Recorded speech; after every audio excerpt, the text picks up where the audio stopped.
Texas Tech alumni who have made a mark in their industry are honored annually here on campus during a series of special events. Coming up, MCTV's Patricia Perry stopped by a recent ceremony to find out how Texas Tech helped one outstanding Red Raider reach the top of his field.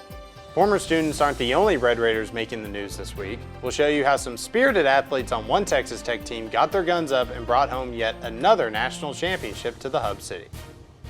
And the Bats were hot at Dan Law Field again over the weekend, but was it enough for the Texas Tech baseball team to pull out the brooms and sweep Kansas State?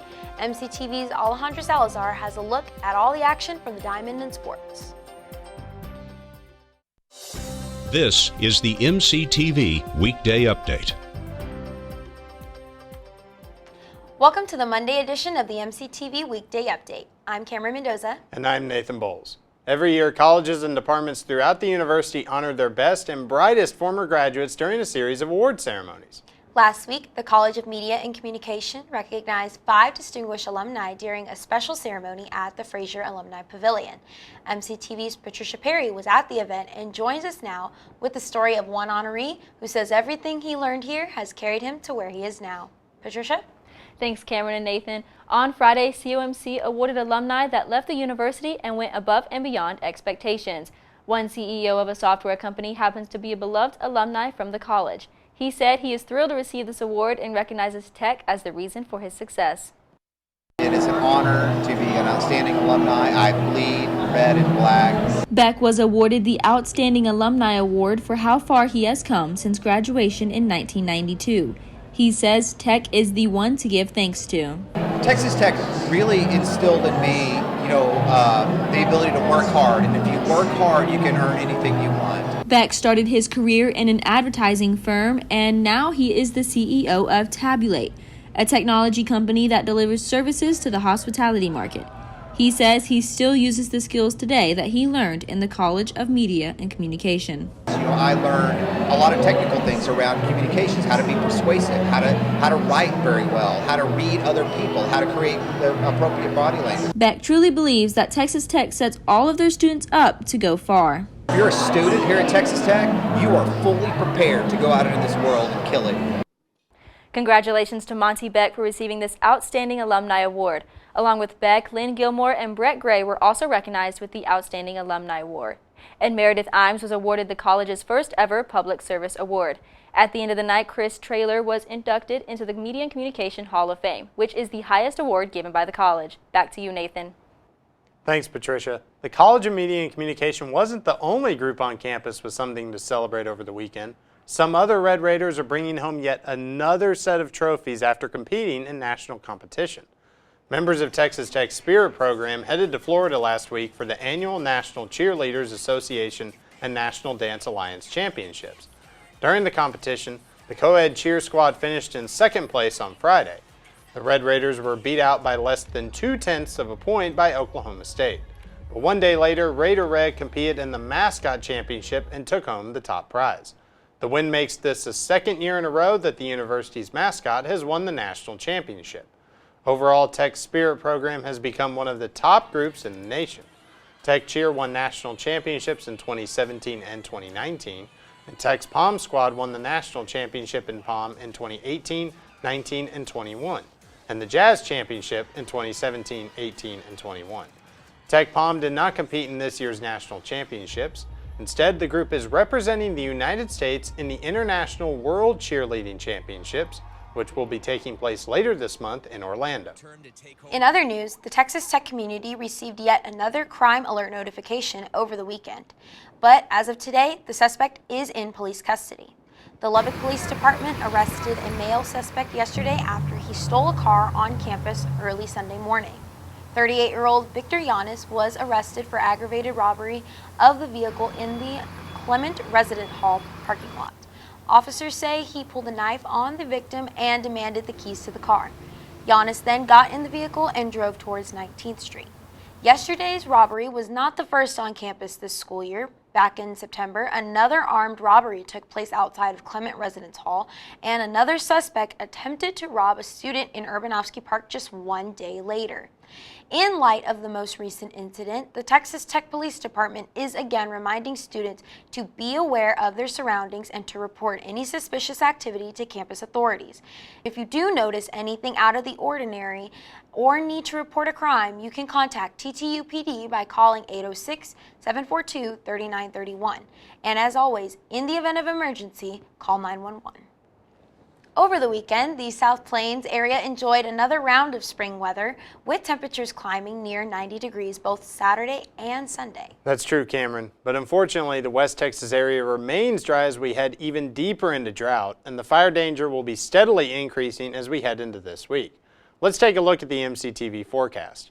The MCTV tower cam is showing near picture-perfect conditions this afternoon. The sun is shining brightly and temperatures are quickly climbing into the mid-70s. Even the wind is being cooperative today, with speeds staying below 10 miles per hour most of the day. Later this afternoon, temperatures will climb above 80, but we'll also begin to see an increase in the wind. Later tonight, winds will increase to close to 20 miles per hour, but temperatures should remain mild with lows only dropping into the mid-50s. But the beautiful conditions will come to an end tomorrow, with winds increasing to 25 to 35 miles per hour before noon. Wind gusts could also climb to as high as 50 miles per hour, which will kick up plenty of dust into the atmosphere. The fire danger will also be elevated tomorrow, with the potential of wildfires that could spread quickly by the wind. Currently, fire is a huge concern in the South Plains area, with drought continuing to increase across the region. Right now, most of the Lubbock area is classified within the extreme drought category through the U.S. Drought Monitor.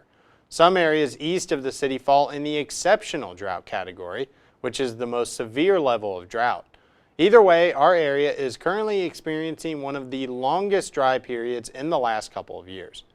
Unfortunately, there's no chance of precipitation in sight for the near future, and high winds will continue to be a concern into Wednesday. But those winds will also bring in another cold front, dropping temperatures back into the 70s on Wednesday afternoon. Heading into Thursday, overnight lows will also cool down back into the mid-30s, but we'll see rebound to near 80 degrees on Thursday afternoon. Looking ahead, the wind will be less of a factor later this week, and temperatures will once again climb near 90 degrees over the weekend. But after that, it looks like another cool down is on our way as we head into the middle of April. The Texas Tech baseball team was looking to bounce back over the weekend after dropping their first midweek series to Grand Canyon University last week. So could the Red Raiders take care of business against another Kansas team while maintaining a top 5 national ranking? MCTV's Alejandra Salazar joins us now with a look at highlights and scores from this past weekend in sports. Alejandra? Thanks, Nathan and Kamryn. The number 4 Texas Tech baseball team swept the Kansas State Wildcats in their 3-game series this past weekend. Starting off, junior Andrew Morris set the stage for Tech to walk away with a 6-3 win against K-State on Friday night. With 7 innings of work, he sat down 9 batters with 0 walks.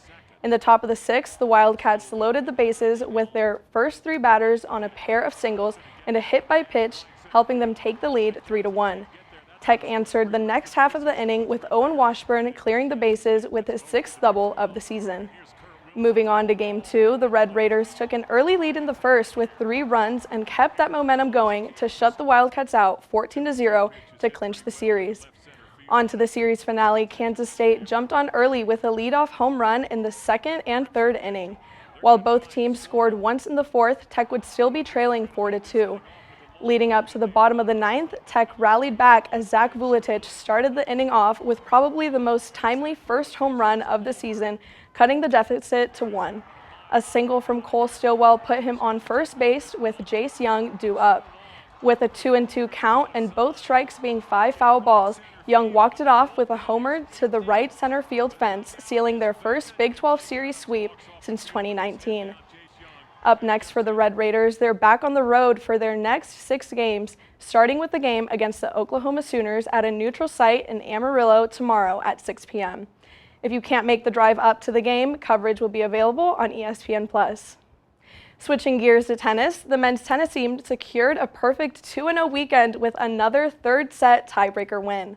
On Saturday, both doubles teams took a 6-3 win against the Oklahoma Sooners to take the lead early. The Sooners responded with wins to even things up 3-3 overall. This would move all the attention to Court 5, where Franco Ribeiro and Jordan Hassan split the first 6 games of the third set. In the breaker, Ribeiro won the first point and 7 of the 8 points overall to secure the Red Raiders' first Big 12 conference win of the season. On to day 2, Tech faced Oklahoma State, with both teams going back and forth, tying things up, and it coming down to the final match of Red Raiders' Reed Collier and OSU's Alex Garcia. After dropping the opening set 6-2, Collier raced out an early 5-3 lead in the breaker before ultimately winning 7-4 to give Tech their 14th victory this season.